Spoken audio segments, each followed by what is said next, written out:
Hello दोस्तों, welcome back to my YouTube channel. आज मैं इस ड्रामे का पार्ट 2 एक्सप्लेन करने जा रही हूँ। वो बोलती कि नहीं, मैं 2 सालों में नील से नहीं मिली हूँ। फिर हमें 2 साल पहले का दिखाया जाता है। जब वो हॉस्पिटल में थी तो डॉक्टर बोल रहे थे कि जो लड़का इसके साथ आया वो बहुत ज्यादा इंजर्ड हुआ है और क्रिटिकल सिचुएशन में है। वो ये सब सुनने के बाद वो मिस्टर निंग से मिलने के लिए जाती है। तभी वो देखती है कि वहाँ पे मिस्टर सू है। तो मिस्टर सू से पूछती है कि निंग का हालत कैसा है। तो वो बोलती है कि निंग का हालत जो भी ऐसा है ना, उसका सिर्फ जिम्मेदार तुम हो। फिर वो बताती है कि नील का हालत बहुत ही ज्यादा खराब है। उसको कुछ फ्रैक्चर हुए हैं और ब्रेन में इंटरनल ब्लीडिंग अभी भी हो रहा है। बचा तो लिया गया है पर उसका इफेक्ट बहुत बुरा होने वाला है। फिर देखते मिस्टर सू उसको बोल रहा है कि तुम्हें तो अच्छा लग रहा होगा ना बचकर, किसी का जान खतरे में डालकर तुम तो खुद तो बच गई हो ना। मिस्टर सू बोलती है कि तुम तो मेरा कंडीशन जानती हो, अगर कोई भी मेरा नुकसान करता है तो मैं 10 गुना ज्यादा उससे निकलवाती हूँ। तो साजी बोलती है तुम्हें क्या मुझसे चाहिए। तो मिस्टर सू बोलती है जब तक नील का हालत ठीक नहीं हो जाता तुम उसके साथ रहोगी। जासिंग बोलती है ठीक है, पर तुम्हारा कंडीशन क्या है। तो मिस्टर सू बोलती है कि मैं विसिंग को लाइक करती हूँ, इसलिए मैं तुम दोनों को अलग करना चाहती हूँ। तो जासिंग बोलती है कि मिस्टर सू आप किसी से प्यार नहीं कर सकते। जिसका भाई का हालत इतना खराब है वो मेरे से डील करने के लिए आया है और वो किसी से प्यार कर सकता है, मजाक मत कीजिए।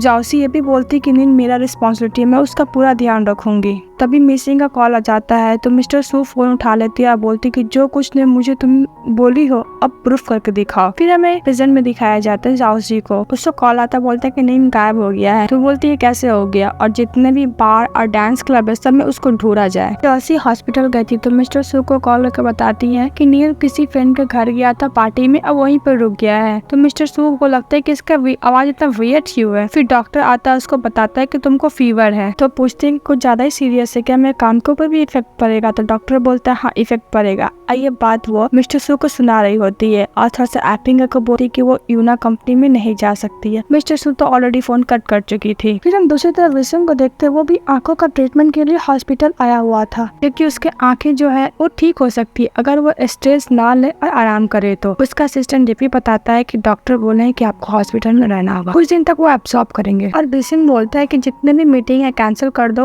और कुछ दिन के लिए तुम कंपनी संभालो और जितने भी कॉल्स होंगे कॉन्फ्रेंस में ले लेना। तो बोलता है बहुत चलो मैं आपको वार्ड तक छोड़ देता हूँ। तो विसिंग बोलता है कि आज नहीं तो कल मुझे अकेला ही चलना होगा, इसलिए मैं अभी से आदत डालना चाहता हूँ। विसिंग वहाँ से जाते रहता है, वहाँ पे जाओसी खड़ी रहती है। विसिंग उसके सामने से चले जाता है और उसको ऐसा लगता है कि वो स्ट्रेंजर की तरह उसको ट्रीट कर रहा है, उसको बहुत बुरा लगता है। फिर नेक्स्ट सीन में हमें दिखाया जाता है कि 2 नर्सें बात कर रही थी कि विसिंग ब्लाइंड हो गया है। फिर वो 2 नर्सें से विसिंग के बारे में पूछती है तो हम लोग विसिंग को देखते हैं कि वो गार्डन में बैठा रहता है और विसिंग ये सोच रहा होता है कि पहली बार जिंदगी में एक ही कलर दिख रहा है, आंख खोलने पर भी और बंद करने पर भी। अब तो विसिंग को भी मैचिंग नहीं कर रहा है। तभी उसके पास एक बच्ची आती है और बोलती कि क्या आप रो रहे हो। तो अचानक से घूमता है विसिंग, तो उसके वजह से उसका बच्ची का बैलून छूट जाता है। तो बच्ची रोते रोते बोलती है कि नहीं मुझे वही बैलून चाहिए। तो विसिंग वो बैलून ढूंढने की कोशिश करता है पर उसको नहीं मिल पाता है। तब जब वहाँ पर जासी आती है वो बैलून विसिंग को देती है, विसिंग वो बैलून बच्चे को दे देता है। विसिंग जासी को थैंक यू बोलता है और जब जासी वहाँ से जाते रहता है तो वेन से ठोकर लग जाता है, इसका से गिरने लगता है। तो जासी उसको सीट पर बैठाती है। तो मिसिंग बोलता है मैं भी यूज्ड हूँ नहीं हूँ इस स्टिक का। फिर साउची उसे पूछती है कि तुमको क्या बीमारी हुआ है। तो मिसिंग अपना बीमारी के बारे में बताता है। तो साउची उसको बारे में सर्च करती है। तो मिसिंग बोलता है ये बीमारी इतना सीरियस नहीं है, अगर मैं डॉक्टर का ट्रीटमेंट को फॉलो करूंगा तो मैं जल्दी ठीक हो जाऊंगा। साउची बोलती है 2 सालों में तुम कैसे हो गए, तुम अपना हालत कैसे कर लिए। तो मिसिंग बोलता है तुम मुझे जानती हो। साउची झूठ बोलती है कि तुमको कौन नहीं जानता, तुम इतने बड़े बिजनेसमैन हो, मैगजीन और न्यूज़पेपर में आपका आर्टिकल छपते रहता है। मिसिंग बोलते कि मैं 2 साल से सिंगल हूँ, फिर भी पता नहीं लोगों को मेरे अंदर इतना इंटरेस्ट क्यों, मेरे बारे में लिखते क्यों है। तो साउची बोलती है कि तुम्हारी कोई गर्लफ्रेंड नहीं है। तो मिसिंग बोलता है कि मैं हॉस्पिटल में ऊपर मुझे कोई भी लड़की विजिट करने नहीं है, इसका मतलब मैं सिंगल हूँ। और वो ये भी बोलता है कि तुम क्या जर्नलिस्ट हो, मेरे पर्सनल लाइफ में इतना इंटरेस्ट ले रही हो। तो जासी बोलती कि मैं कोई जर्नलिस्ट नहीं हूँ, मैं बस यहाँ से पास कर रही थी तो मैंने तुम्हें देख लिया। वो उसको असिस्टेंट को आते हुए देखते वहाँ तुरंत चली जाती है। उसका असिस्टेंट आता है तो विसिंग कुछ ढूंढ रहा था। तो उसका असिस्टेंट बोलता है बॉस अब क्या ढूंढ रहे हो। तो बोलता है कि जो लड़की यहाँ पर बैठी हुई थी उसने कुछ गिरा दिया है। तभी उसका असिस्टेंट को उसका फोन मिलता है और वॉलपेपर पर देखता है तो जाओसी का फोटो रहता है। तभी हमें फेफे को दिखाया जाता है, वो निंग को देखती है जो उसके पास से जा रहा था। वो उसको देख कर उसके पीछे पीछे भागती है, उसका नाम भी बुलाती है। तभी वहाँ पे नील आके उसको रोकता है, फिर भी नहीं रुकती है, वो निक के पीछे भागती रहती है। भागते भागते वो गिर जाती है। तभी उसको कॉल आता है, बोलता है कि मुझे कुछ काम था इसलिए मैं नहीं आ पाऊंगी आज। डायरेक्टर प्रोड्यूसर को बोलते हैं ना कि मैं उनसे आकर पर्सनली माफी मांगूंगी। तभी वो बोलती है कि हाँ मुझे पता है मैं उतनी फेमस नहीं हूँ, अगर तुम्हें चाहिए तो तुम दूसरी एक्ट्रेस को रख लो, मैं काम छोड़ रही हूँ। ये सब पीछे खड़ा होकर नील सुन रहा था। फेफे बैठी रहती, उसका फोन बंद हो रहा था। तभी वहाँ पे नील आता था। फेफे पूछती कि तुम यहाँ पे कब से खड़े हो? जब से तुम चिल्ला चिल्ला के बोल रही थी कि तुम ये काम छोड़ रही हो, तुम दूसरी एक्ट्रेस को ढूंढ लो। फिर वो जैसी खड़ा होती है जाने के लिए, गिरने वाली रहती। इस बार नील उसको संभाल लेता है। जब उसका घाव पे वो स्प्रे करता है मेडिसिन तो बहुत ज्यादा चिल्लाती है। तो फिर नील पूछता है कि तुम घर जा पाओगी अकेले? तो बोलती है हाँ। आज जैसे ही जाती रहती नील को साथ में लेकर गिरती है। इसके बाद हम देखते हैं नील को, जो सोते हुए जासी को देख रहा था।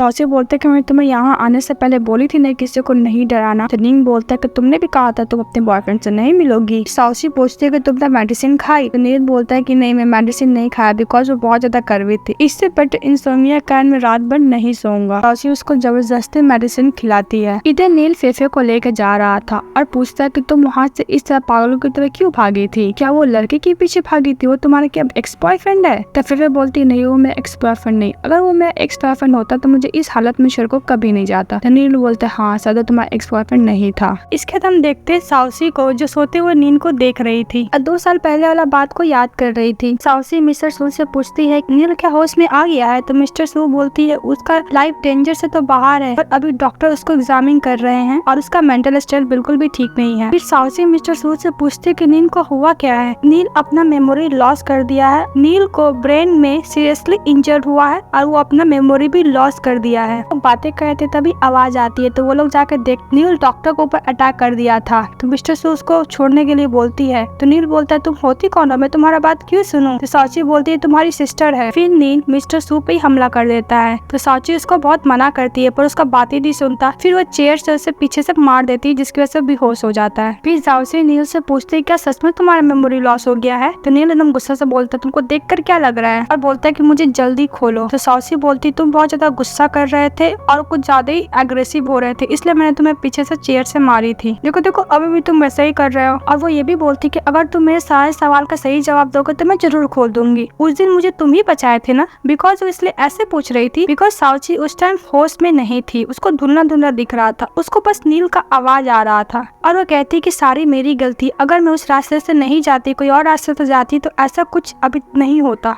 तो निंग बोलते तुम्हारी गलती नहीं है, मैं इतना वीक था इसलिए मैं एक लड़की को भी नहीं प्रोटेक्ट कर पाया। ये सुनकर साउची बोलती तुमको तो अपना नाम भी नहीं पता। उसको जब नाम बताने जा रही थी तभी मिस्टर सू आती है, बोलती तुम्हारा नाम रॉन्ग और तुम स्नो फैमिली के मेंबर हो और तुम्हारी एक सिस्टर जो तुमसे बहुत प्यार करती है, बस तुम इतना याद रखो। साउची मिस्टर सू से बोलते कि आपने उसका नाम क्यों चेंज कर दिया? तो मिस्टर सू बोलते कि उसके पीछे स्नो लगे या ना लगे इससे मतलब नहीं है, बस वो मेरा छोटा भाई है, मैं उससे प्यार करूंगी। फिर प्रेजेंट में दिखाया जाता है साउची बोलते कि तुम जल्दी से ठीक हो जा। फिर वहाँ से जाने लगती है तो नील उसको पकड़कर अपने ऊपर गिरा लेता है और नील बोलता है कि तुम अपनी एक्स बॉयफ्रेंड के पास नहीं जाओगी। तो साउची बोलती है अगर मैं जाऊंगी तो तुम क्या कर लोगे? तो नील बोलता है मैं उसे बहुत मारूंगा। तो साउची उसको सोफा से नीचे गिरा देती है और घूर के देखने लगती है। तो नील बोलता है मैं सिस्टर से कंप्लेन करूंगा। तो साउची बोलती है कि मैं तुम्हारी सिस्टर हूँ। फिर साउची को याद आता है कि उसका सेलफोन नहीं मिल रहा है। फिर उसको याद आता है कि उसको वहीं पे गिरा दिया था। फिर नील का फोन से अपने फोन पे कॉल करती है। तो विशिंग बोलता है फाइनली तुमको अपना फोन का याद आ ही गया। तो साउची उसको बोलती है कि मेरा फोन दे दो क्योंकि मैं अपना फोन से बहुत ज्यादा काम रहता है। तो बोलता है ठीक है पर मैं तुमसे कुछ सवाल पूछना चाहता हूँ। तो पूछता है कि तुम मेरे पास क्यों आई थी? तो बोलती है मैं जो बोलूंगी कि तुम क्या मानोगे? तो बोलता है बोलो। मैं एक स्ट्रेंजर हूँ। तो बोलता है नहीं। तो फिर दूसरा बोलती है कि मैं तुम्हारी फैन हूँ। तो वो मान लेता है। तो साउची बोलती तुम मुझे फैन ही मानो। तभी उसको डॉक्टर और नर्स का आवाज आता है, मिसिंग इंजेक्शन लेने से डर रहा है, वो कहीं छुपा हुआ है। तो साउची बोलती क्या तुम डर रहे हो? अगर तुमको हेल्प चाहिए तो मैं चिल्ला चिल्ला के बुला सकती हूँ। तो मिसिंग बोलता है तुम्हारी धमकी से मैं डरने वाला नहीं हूँ।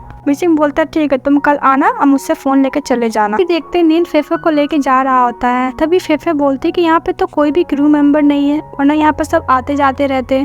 तो नील बोलते अच्छा ही है ना, तुम्हें ना डायरेक्टर ना प्रोड्यूसर से माफी मांगना होगा। जैसे ही वो अपने रूम का दरवाजा खोलती है वो दोनों नीचे गिर जाते हैं। फिर वहाँ पे देखते हैं डायरेक्टर प्रोड्यूसर और बहुत सारे क्रू का मेंबर रहते हैं। तो डायरेक्टर बोलते हैं कि तुम्हें बहुत ज्यादा चोट लगी है। तो फिर वो बोलते हैं नहीं मैं ठीक हूँ, हम लोग शूटिंग स्टार्ट कर सकते हैं और आप प्लीज मुझे रिप्लेस मत कीजिएगा। तो डायरेक्टर नील की तरफ देखता है। डायरेक्टर बोलता है तुम क्या बोल रही, चलो चलो बैठो। फिर देखते हैं साउसी जो अपना फोन लेने के लिए आई होती है। तो नर्स उसको बताती है कि विशिंग फिर से इंजेक्शन नहीं लिया, कहीं छुपा हुआ है। जाउसी विशिंग को देखते हुए वह कहती है कि उसे बहुत अच्छी तरीके से मालूम है वो खुद ही उसको छोड़ गई थी, इसलिए उसके लाइफ में वो इन्वॉल्व नहीं होना चाहती। वैसे भी वो स्ट्रेंजर बन को तो उसको कंफर्ट दे ही रही है, तो उसको किसी चीज का टेंशन लेने का जरूरत नहीं है। फिर वो सोचते सोचते मिसिंग के पास चली जाती है, उसके साथ बैठती है। तो मिसिंग पूछता है कि तुम यहाँ पे क्या कर रही हो, वैसे भी मैंने तुम्हारा फोन तो रिटर्न कर दिया है। तो साउजी उसको बोलती है मैं तुम्हें थैंक यू बोलने के लिए आई हूँ, और वैसे भी तुम फिर से क्यों चुप के बैठे हुए, तुमको अपना आइस का ट्रीटमेंट नहीं कराना है। मिसिंग साउजी को बोलता है कि तुम इससे कुछ लेना देना नहीं है, तुम्हारा इससे कुछ इन्वॉल्व नहीं है, तुम जा सकती है यहाँ से। साउजी होती है उस मिसिंग को रोकती है, बोलती है कि तुम्हें ट्रीटमेंट करा लेना चाहिए। तो मिसिंग बोलता है कि इससे तुम्हें कुछ लेना देना नहीं है, मैं इंजेक्शन नहीं लूंगा, बोल के जाने लगता है। तभी मिसिंग के पास बिल्ली आती है, उसको तो दिखाई नहीं दे रहा था, तो वो डर जाता है और गिरने लगता है। वो उसको बचाने की कोशिश करती है, फिर भी उसको ऊपर गिर जाती है और उसको सॉरी बोलती है, सही टाइम पर उसको नहीं बचा पाई। तो वहाँ से जाने लगती है, तो मिसिंग उसको हाथ पकड़ लेता है। तो साउची बोलती है तुम तो अभी मेरा हेल्प नहीं ले रहे थे, पर अब क्या हुआ। तो मिसिंग बोला तुम मेरी फैन हो कि नहीं हो। तो साउची बोलती अभी तो तुम भूल ही जाओ कि मैं तुम्हारी फैन हूँ। वहाँ से जाने लगती है, पर मिसिंग उसका पैर पकड़ लेता है। तो बोलता है ठीक है, मैं वहाँ से कैट तुम्हारे लिए हटा दूंगी, पर इसके बदले तुमको आइस का ट्रीटमेंट कराना होगा, इंजेक्शन लेना होगा। अगर तुम नेक्स्ट टाइम में ऐसा कुछ किए तो तुम्हारे वार्ड के सामने में बहुत सारा कैट लेकर आ जाऊंगी। मिसिंग अपने न्यू फ्रेंड के बारे में जो साउची है उसके बारे में बता रहा था कि वो किस तरह उसको इंजेक्शन लेने में हेल्प की थी, और जब वो चिल्ला रहा था तो उसके मुंह में लॉलीपॉप दे दिया था। सुनकर उसका असिस्टेंट बहुत ज्यादा हंसता है और पूछता है कि आगे क्या हुआ। और मिसिंग बोलता है कि नेक्स्ट टाइम साउची मिलने आएगी तो वो सामने विंडो के पास बैठी होगी। फिर नेक्स्ट सीन में देखते हैं साउची जिन से मिलने के लिए आई होती है, वो उसको डराने की कोशिश करती है, पर उससे पहले ही विसिंग साउची को डरा देता है। तो साउची बोलती है कि तुम्हें कैसे पता कि मैं ही आऊंगी। तो विसिंग बोलता है कि आज इंजेक्शन लेने का डे है, इसके अलावा कौन आएगा। जब उसका व्हील चेयर लेके जाने लगती है तो वो लॉक रहता है। तो साउची बोलती है तो लॉक है, उसे की मांगती है पर वो नहीं देता है। तो बोलती कि ये पर सोचो कि मैं तुम्हें टच करने से घबराऊंगी, मैं तुम्हें टच कर सकती हूँ। फिर उसको की देता है, पर एक कंडीशन पे कि तुम ऐसा कोई कहानी बताओगी जो तुम की हो पर तुम लाइफ में बहुत ज्यादा रिग्रेट की हो। तो साउची बोलती कि ये सुनकर तुम्हें क्या होगा। तो विसिंग बोलते हैं मुझे रिग्रेट वाला कहानी सुनकर बहुत मजा आता है। फिर साउची उसको कहानी सुनाती है कि मेरा एक फ्रेंड था जो हम लोग बहुत अच्छा फ्रेंडशिप था, पर बीच में झगड़ा हुआ जिसकी वजह से मैं उसे छोड़ दी और ब्रेकअप भी कर ली। विसिंग बोलता है तुम क्या रिग्रेट कर रही हो। बोलती हाँ मैं रिग्रेट भी कर रही हूँ और मिस भी कर रही हूँ। तो मिसिंग बोलते तुम मुझसे दोबारा नहीं मिलना चाहोगी। तो बोलती कि नहीं, अगर मौका मिलेगा तो मिलना चाहूंगी, पर मैं यही चाहती हूँ कि मेरे बारे में भूल जा, अब मैं भी उसके बारे में भूल जाऊँ, एक स्ट्रेंजर की तरह मैं मिलूँ उससे। बोलती कि स्ट्रेंजर से बात करने में कंफर्टेबल होता है और उसमें बिल्कुल भी नहीं लगता कि कोई अपने से बात करे, उसमें मेमोरी का भी जरूरत नहीं होता है। तभी साउची के पास मिस्टर सू का मैसेज आता है, बोलता है कि तुम किस तरह मिसिंग से हैंडल करने वाली हो। तो वो बोलती कि मैं मिसिंग से नहीं मिलने वाली, हम लोग बिना उसका कॉर्पोरेशन से भी हम लोग अपना ब्रांड और पॉपुलैरिटी भी पा सकते हैं। यदि मिसिंग को देखते अपना असिस्टेंट से बात कर रहा था, कोई ऐसा ढूंढे जो अपना आर्ट बेंडियल में अपना एग्जीबिशन लगाए और हम लोग का कंपनी के साथ कॉर्पोरेशन करे। वैसे भी हम लोग कंपनी फेमस है, उसका तो ऑलरेडी पॉपुलैरिटी बढ़ेगा और उसका कंपनी का भी नाम होगा। असिस्टेंट बताता है कि जो भी आर्ट एग्जीबिशन में इंडिविजुअल है वो सिर्फ फॉरनर है, पर एक ही लोकल है जिसका नाम जैसन ग्रुप है। तो मिसिंग ये सुनकर बोलता है कि लगता है कि मुझे कुछ करने का जरूरत नहीं है, वैसे भी जो सांगेन ग्रुप है वो तो ऑलरेडी डूबने वाला है। पार्ट हमारा यहीं पर खत्म होता है, फिर मिलते हैं नेक्स्ट पार्ट में। Bye bye.